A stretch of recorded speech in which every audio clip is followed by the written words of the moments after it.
Godt, i sidste video så vi, hvordan man installerer MDT 2010. Microsoft Deployment Workbench ligger her.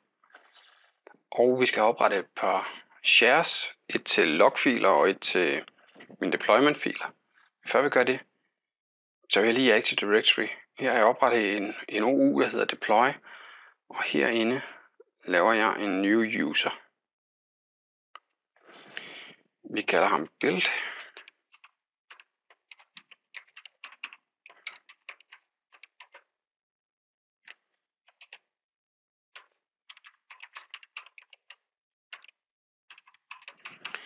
Taster vi bare lidt.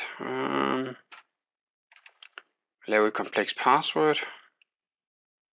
Password never expires, og users cannot change. Godt, vi har join-kontoen, helpdesk-kontoen og build-kontoen. Build og helpdesk er selvfølgelig de konti, der bruges af administratorer og af programmet til at deployere.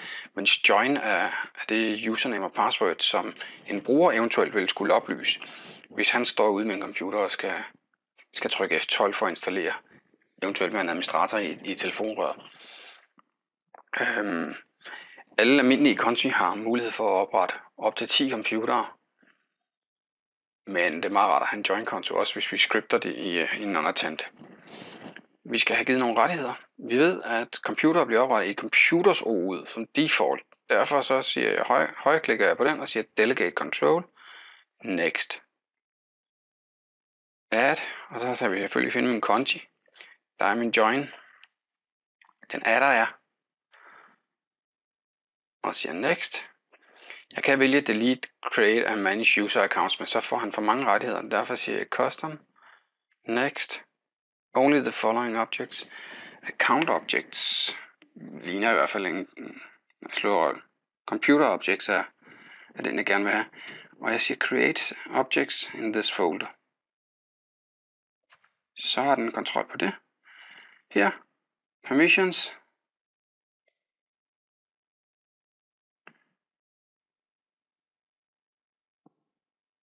Jeg tror vi giver write.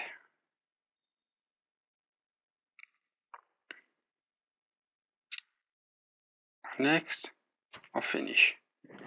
Så skulle den være der. Godt, så skal vi have oprettet nogle foldere. Nu skal vi altså have nogle foldere nu til vores deployment. Det første jeg vil lave, det er en log folder. Okay. Højreklikker. Properties, sharing, advanced sharing. Share this folder. Share name log $. Log $, er fordi at det er et hemmeligt share. Sådan der, og vi siger permissions med det samme. Everyone change OK. Så siger vi permissions, og så siger vi add. Build. Full control. Apply. OK. Ja, det var det. Godt. Efter log, så vil jeg oprette en folder, der hedder mic data. Samme procedure stort set for at kunne gemme migration data i. Siger properties.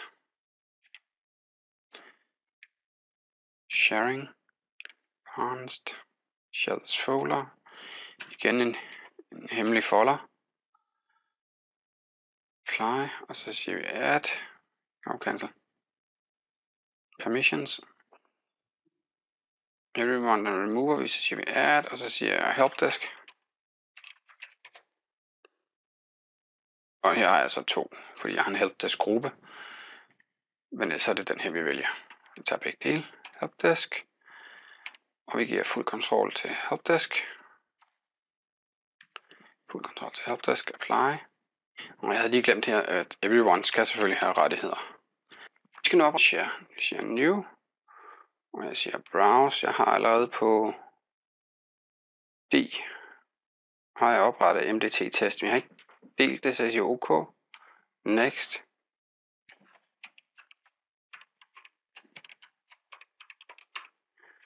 MDT-test. $. Next. Next. Her spørger den, om man har mulighed for at kunne capture et image. Meget praktisk, så det siger vi bare ja til. Sådan.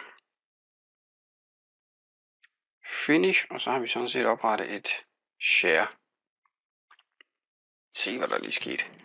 Her har vi mulighed for at importere en masse forskellige ting. Og vi skal have importeret et operativsystem, det gør vi her. Import new operating system. Vi tager full-set. Næste. Browse. Gen computer. D-drevet. Jeg har dem under ISO-filer her. Vi har Windows 7. Og vi tager det hele. Next.